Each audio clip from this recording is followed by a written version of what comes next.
এক কাপ মসুর ডাল সিদ্ধ করে অনেক পানি দিয়েছি এবং পেঁপে কেটে দিয়েছি। পেঁপে দিয়ে মসুরি ডাল দিয়ে রান্না করব নিরামিষ। এটা অতি সহজ রেসিপি, ব্যাচেলার ভাই এবং যারা নতুন তাদের জন্য, যারা পারেন তো পারেনি। বেশি মশলা দেব না, সাথেই থাকবেন।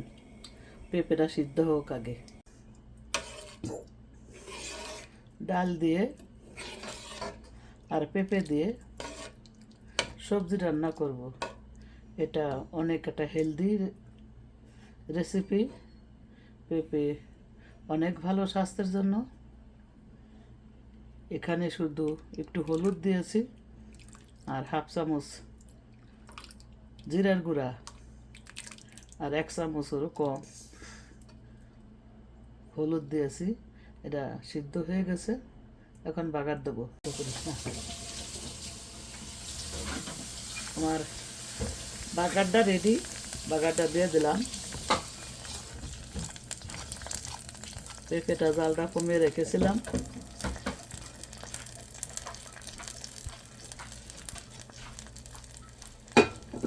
ধনেপাতা দিয়ে দিছি। এটা হেলদি একটা সবজি।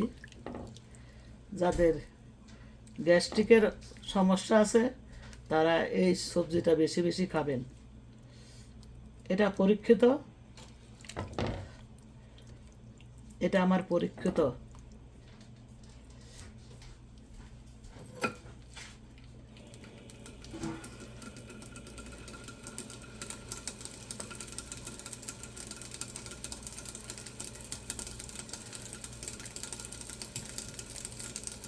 এখন একটা বলক আসলে নামিয়ে নেব।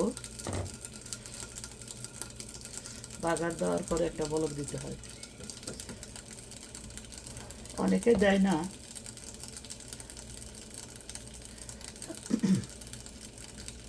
কাঁচা পেঁপে অনেক উপকার। আমি ঝালমুড়ি খাইছিলাম, একটা গ্যাসের সমস্যা দেখা দিছে। এই পেঁপে যখন কাটছি অনেক এক কাপ পেঁপে আমি খাইছি, ছোটো গ্লাসের 1 গ্লাস। এখন আমার গ্যাসের সমস্যাটা একটু ভালোর দিক। তো এটা পরীক্ষিত। ভালো লাগলে একটা লাইক অবশ্যই দিবেন। আমার ডালে নিরামিষ, সবজি বলেন যাই বলেন না কেন, এই যে বলে এসে গেছে, আর বেশি জাল দেবো না। বাগারের পর বেশি জাল দিলে একটা গন্ধ আসে। ভালো থাকবেন, অনেক বেশি ভালো থাকবেন। আসসালামু আলাইকুম, আল্লাহ হাফেজ। অনেক মজার রেসিপি, হালকা মশলা, একেবারে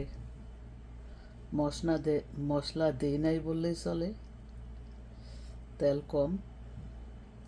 পেঁপে একটা হেলদি রেসিপি। ভালো লাগলে একটা লাইক অবশ্যই দিবেন। বাচ্চাদের সবজি খাওয়ানো অভ্যাস করবেন। আসসালামু আলাইকুম, আল্লাহ হাফেজ।